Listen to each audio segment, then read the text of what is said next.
Yo, what's up, everybody? How's it going? Today is Thursday, March the 7th, and we're going to take a look at Bitcoin. Welcome back to another edition of the 10-minute daily update.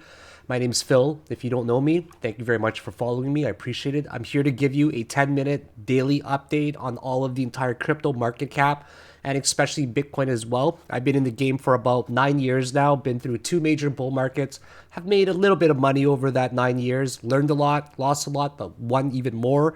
And so make sure you guys are following me every single day. Hit the like, the subscribe button, and I will make sure I do the majority of the work for you and keep you informed every day. Let's jump right into it because the last thing I want to do is waste your time. So first of all, we take a look today at the historical data of the volume to see how it's been trending so far. We see that 4 days ago, we were at $26 billion in Bitcoin's 24-hour volume, which was really low. Then we surged up on March the 5th to $102 billion, which made the all-time high hit of 69,200. And then shortly after that, we had a 15% drop, which shook the entire market. Most altcoins got absolutely destroyed, and then we had huge volume, the biggest volume day we've ever had before, which was very substantial in the past few years. And then on yesterday, or just yesterday, volume very much so dwindled off, and I think that today's volume is probably extremely low as well. If you take a look at some of the quant data, we see that we've had two green months in a row. This will be the third month actually, so I'm not sure if we can maintain this level. Okay, so we had 1, 2, 3, 4, 5, 6, 7 green months in a row. 3 months this year alone, right? So 7 green months. It's bound for us to eventually get a red month. It's gonna happen. We can't just maintain this bullishness forever. And if we do get a red month, it would probably be likely somewhere between now and May, because what we're gonna notice is that after the ROI, after the halving event occurs, there's always a period, if you take a look here, a period of either a dip or a consolidation, right? So here's a major period of consolidation for 2 months that we saw in 2016 and also in 2020. After that, that's where the bull market begins. You got to give it about 60 to 90 days. The accumulation period happens and then a lift off. But if you see here in 2016, we ended up getting a major dip. We dipped about 25% after the halving period, but in the other year, we didn't. So if a dip is going to come, it's going to come sometime between now and May. But the dip has already happened, and we need to be very aware of that. Bitcoin still continues to try to test this again. Bitcoin is still bullish above the main chandelier exit indicator, which is since February here, for example. This one has held true. This is a measurement of the ATR. So this green line right here tells you if it's still bullish based off of volatility. Now, based off of a higher time frame, since the announcement where the SEC would review Bitcoin again to see if it could get approved for an ETF. Do you guys remember that BlackRock got denied the first time?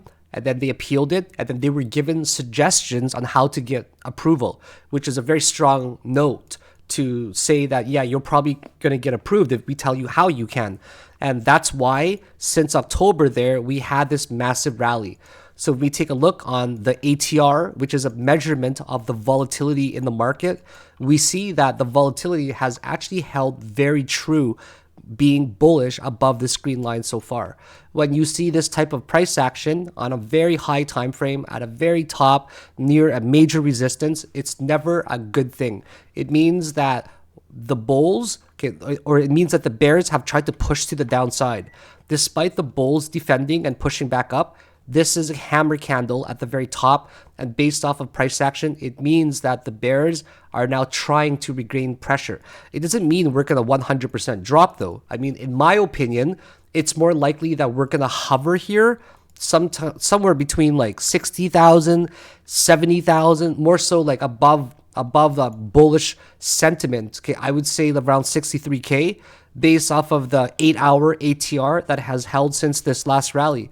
So we're more likely to just accumulate and slowly go sideways, maybe some volatility. Now, if you take a look at some of the coins in my portfolio, for example, Cardano. Okay, some of them have dropped significantly during Bitcoin's drop, and they've partially recovered. Okay, some of them actually dropped and they made a higher high than when the drop occurred, like Solana. Dot made a higher high as well after the drop. Algorand made a higher high. Okay, HBAR made a much higher high. Near made a gigantic high after. Arbitrum broke even. Matic made a higher high. Optimism broke even. Injective made a higher high. Uniswap made a higher high. Link broke even almost. Gala kind of even. IMAX even. Beam even. Super even. RNDR made a much higher high. This one is the one that performed better than all the other coins in my portfolio. ARC-M also started to recover. And I also decided to buy a substantial amount of Cock Inu as well, which, excuse me, I highly recommend that you guys do some research on it. It was launched on the AVAX blockchain, and there's a $100 million fund that's also being injected into Cock Inu. It is a very, it's kind of hush hush right now. But if you're following, if you're following markets on like Reddit right now and on Twitter, it's kind of hush hush. Not a lot of people know about it because people still want to get in very early. Yesterday I bought $12,000 of it. But of course, also understand that it's a meme coin, right? But meme coins right now, for example, WIF or Pepe or for what else, Bonk, and Floki, they have been the leading performers right now in the market. Even though it's a meme coin, keep in mind that our goal as an investor is to maintain a ratio and a good balance of a delicate risk amount, confirmation, and ability to profit. So if we can find the medium, we can make the maximum amount of profit and extract the most. Some people do not mind allocating more risk, because with more risk, you can make more profit, but there's of course less confirmation. And that's where meme coins come in. If you are the kind of person that likes to take chances and wants to risk all in, or allocating a good amount to meme coins or even low cap coins to see if it can outperform the market, that you can do like a 50x or a 100x, meme coins are for you.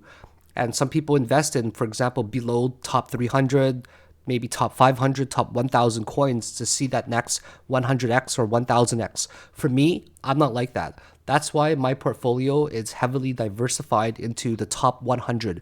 I manage right now $6.1 million in my portfolio, and I do not want to allocate any of that to something that could be really risky to make even more. Because with that size of a portfolio, I'd rather maintain my stance on investing in blue chips only. So depending on where you're standing with your capital and your balance of risk versus confirmation versus ability to profit, you should decide on, think of it like a video game. Where do you want to put more of your stats? Do you want to put more of your stats on confirmation? And confirmation will also have a lot to do with more established coins that are very reputable as well, right? Or do you want to put more of your stats in things like profit, right? But a possibility to profit in terms of, or do you want to put more stats into risk, right? So you have to balance all of it. Think of it like a triangle, and the more stats you put into something, that's going to determine your overall portfolio and how you can manage and capitalize long term. Okay, so right now Bitcoin is still staying steady. It hasn't moved much in over a day, and you can expect that because we had a gigantic drop. But as I've shown you, many of the alts recovered, and the best way to see if they've truly recovered is to take a look at the market cap. So one metric we're going to look at is the market cap of all of crypto. All of crypto has pretty much, since that big drop, we've only followed a total of 1.52. So we have actually recovered, which is great. Now let's take a look at the entire market cap except for Bitcoin. So since that big drop, we've 100% recovered as well, which is amazing. Okay, so this is now total 3, which is the market cap minus Bitcoin and Ethereum. And we've actually recovered as well. So what this shows is that despite a gigantic sell-off, people were so bullish that they all bought the dip They all bought the dip and the bulls came to the rescue. They're like, no way, we are buying the dip. So right now, the entire market sentiment is very, very bullish. What we do see though, surprisingly, or not too surprisingly, is that people are exiting their Bitcoin positions because the Bitcoin dominance has dropped by about 3%. So because people are exiting their Bitcoin positions, this is the reason why you see things like Total 2. Okay, like for example, right here, right? Total 2. Whoops, do I have it backwards here? Oh, I'm too high of a time frame. My apologies. Brain fart moment. That's why you're seeing coins like or the tickers like Total 2, which is minus Bitcoin, the total market cap minus Bitcoin recover. It's because people are actually selling off their Bitcoins right now and they're buying altcoins. As you've noticed, Bitcoin's not making an all-time high. It just dropped and it recovered. But like I demonstrated to you, many coins in my portfolio, it's actually made more of a recovery, like Solana. Okay. So like DOT, for example, like Arkham. So people are 100% taking their profits right now from Bitcoin's rally and they're putting into altcoins. And then the best way to gauge if we are going to have an altcoin rally season, the altcoin season is determined by this. So remember this. It's determined by when Bitcoin's dominance ends up dropping significantly. We've seen it year and year again where Bitcoin's rallying, people take profit, and then the Bitcoin dominance drops a substantial amount by up to like 20 to 40%.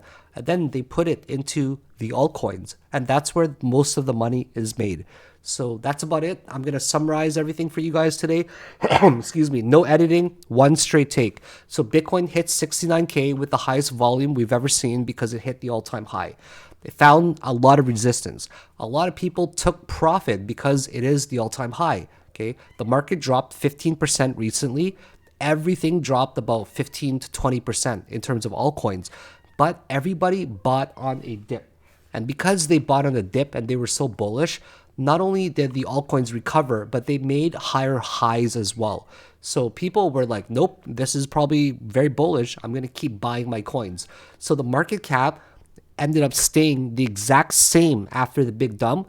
Bitcoin's dominance slightly dropped as well because people are selling their alts and putting into different alts. Or sorry, people are selling their Bitcoins and putting it into altcoins. So that's why you're seeing a lot of these surges. And also, it's only 42 days away from the Bitcoin halving event. And usually after the halving event, there's a 2-month period of accumulation. So you better mother effing buy. If I'm not trying to give you financial advice, I'm just telling you the facts, man. That people have always bought after the Bitcoin halving for a period of 2 months, and then it goes to the moon. And that's it, guys. Your 10-minute daily update by Philicon. If you like this content and if you think it was fast, make sure you guys are giving me a thumbs up, a like, and a subscribe to help me out with the algorithm just to support me. Now, bye now. Have a great day.